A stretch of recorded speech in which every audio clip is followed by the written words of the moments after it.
মুশফিকুর রহিমের ক্যারিয়ারের সবচেয়ে ঐতিহাসিক মুহূর্তে তার পাশেই ছিলেন লিটন কুমার দাস। মুশফিকের ১০০তম টেস্ট ম্যাচে মুশির সাথে ১০০ রানের পার্টনারশিপ গড়েছেন।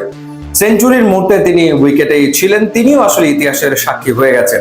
মুশফিকুর রহিম ইতিহাসের ১১তম ক্রিকেটার হিসেবে ১০০তম টেস্ট ম্যাচে সেঞ্চুরি করেছেন এবং এলিট গ্রেটদের যে লিস্ট, সেই লিস্টে নিজের নাম লিখেছেন, যেখানে রয়েছেন গর্ডন গ্রিনিজ, ইনজামামুল হক, কিংবা রয়েছেন Hashim Amla, Graeme Smith, David Warner, Ricky Ponting এর মতো ক্রিকেটাররা।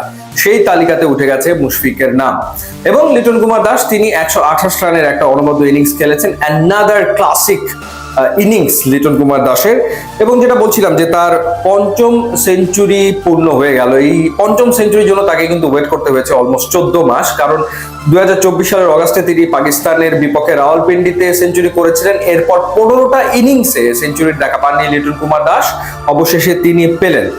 এই ৫২ টেস্ট ম্যাচে তার ৫টা টেস্ট সেঞ্চুরি, কিন্তু এই সংখ্যাটা নিশ্চিতভাবে ১০ হতেই পারত। দুটো সেঞ্চুরি তিনি যে মিস করেছেন, একটা জিম্বাবুয়ের মাটিতে তিনি ৯৫ রানে আউট হলেন, আর একটা হচ্ছে শ্রীলঙ্কার বিপক্ষে তিনি আউট হয়েছিলেন ৯০ রান করে। তার ৫টা টেস্ট সেঞ্চুরির দুটো হচ্ছে পাকিস্তানের বিপক্ষে, একটা নিউজিল্যান্ডের বিপক্ষে, একটা আয়ারল্যান্ডের বিপক্ষে এবং একটা শ্রীলঙ্কার বিপক্ষে।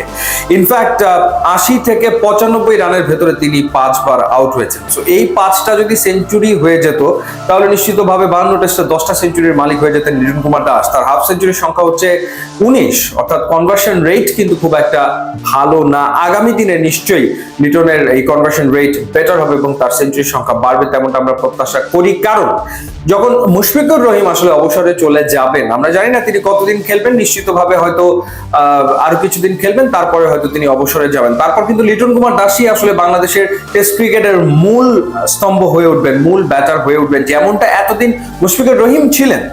এই যে এত বছর ধরে মুশফিক খেলেছেন টেস্ট ক্রিকেটে, বাংলাদেশের ব্যাটিং স্তম্ভ কে ছিল? মুশফিকুর রহিম ছিল। বিপর্যয়ে কে হাল ধরবেন? মুশফিক হাল ধরবেন। মানে বাংলাদেশের ওভারঅল টেস্টের রেকর্ড হয়তো খুব একটা সমৃদ্ধ না, কিন্তু এটা আরো ভয়াবহ রকমের খারাপ হতে পারতো, সেটা হয়নি মুশফিকের কারণে। মানে মুশফিক বহুবার বহু ম্যাচে আসলে ত্রাতার ভূমিকায় নেমে বাংলাদেশকে রক্ষা করেছেন এবং সেই দায়িত্বটা নিতে হবে পরবর্তী সময়ে নিশ্চিতভাবে মমিনুল হক এবং লিটন কুমার দাসকে, কারণ এই দুজনই আগামী বেশ কিছু বছর মূল দুই ব্যাটার হয়ে খেলবেন বাংলাদেশের টেস্ট টিমে। সুতরাং তাদেরকে সেই দায়িত্বটা নিতে হবে। লিটন কুমার দাস, তিনি বাংলাদেশের ষষ্ঠ ব্যাটার হিসেবে ৩০০০ রানের ক্লাবে প্রবেশ করেছেন এই টেস্ট ম্যাচে। সুতরাং এই আয়ারল্যান্ডের বিপক্ষে টেস্ট ম্যাচটা এটা মুশফিকের জন্য যেমন স্পেশাল, স্মরণীয়, একই রকম ভাবে লিটন কুমার দাসের জন্য কিন্তু এটা স্মরণীয় একটা টেস্ট ম্যাচ হয়ে গেছে।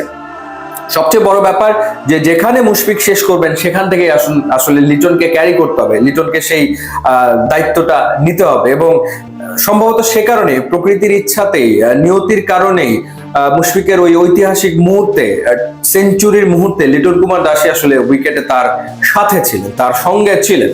যেন আসলে এভাবেই দায়িত্বটা হস্তান্তর হচ্ছে, এভাবেই একজন আরেকজনকে দায়িত্বটা বুঝিয়ে দিচ্ছেন। যেন মুশফিক বলছেন যে এত বছর ধরে আমি ছিলাম মূল স্তম্ভ হয়ে, এখন থেকে এই কাজটা তোমাকে করতে হবে। মানে প্রতীকী অর্থে ব্যাপারটা যেন এরকমই। তো যাই হোক, দেখা যাক আগামী দিনে সেই দায়িত্বটা লিটন যথাযথভাবে পালন করতে পারেন কিনা।